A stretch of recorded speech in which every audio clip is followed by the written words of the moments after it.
Hello guys, ఎలా ఉన్నారు? As part of our Java codes practice series, today మనం explain చేస్తున్న code swapping of two numbers. Let's get start our code.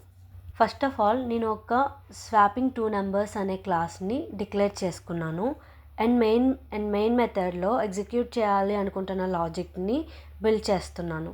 For that ఇంట్ ఏ equal to 10 అనే ఒక వాల్యూని initialise చేశాను. ఏ అనే variable integer data type, so 10 అనే వాల్యూని అసైన్ చేస్తున్నాను. సేమ్ వేలో బి అనే వేరియబుల్కి 20 అనే వాల్యూని అసైన్ చేస్తున్నాను.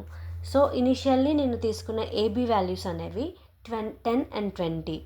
After swapping AB value should be, A value should be 20 and b value should be 10. This is our console output after we swapping the number, like after we implementing the logic.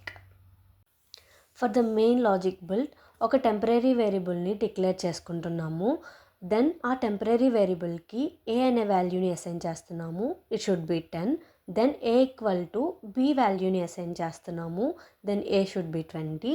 Finally b equal to temporary variable తీసుకుంటున్నాము. So already టెంప్లో 10 అనేది assign అయ్యి ఉంది కాబట్టి B value వచ్చేసి 10 అవుతుంది. So ఇప్పుడు మనకి ఫైనల్లీ ఏలో 20, బిలో 10 స్టోర్ అయ్యి ఉన్నాయి. ఫైనలీ మనం ప్రింట్ స్టేట్మెంట్లో ఏబీ వాల్యూస్ని ప్రింట్ చేస్తున్నాము. సో మనకి అవుట్పుట్, కన్సోల్ అవుట్పుట్లోని 20 and 10 అనేది రావాలి. Let me execute. So 20 and 10 అనే వాల్యూస్ వచ్చాయి. Before swapping a and b values 10 and 20. After swapping a b values should be 20 and 10. This is our main logic and using third variable as a temporary variable. I hope this video will helpful. Do like, share and subscribe BTech Sai YouTube channel. Thanks for watching.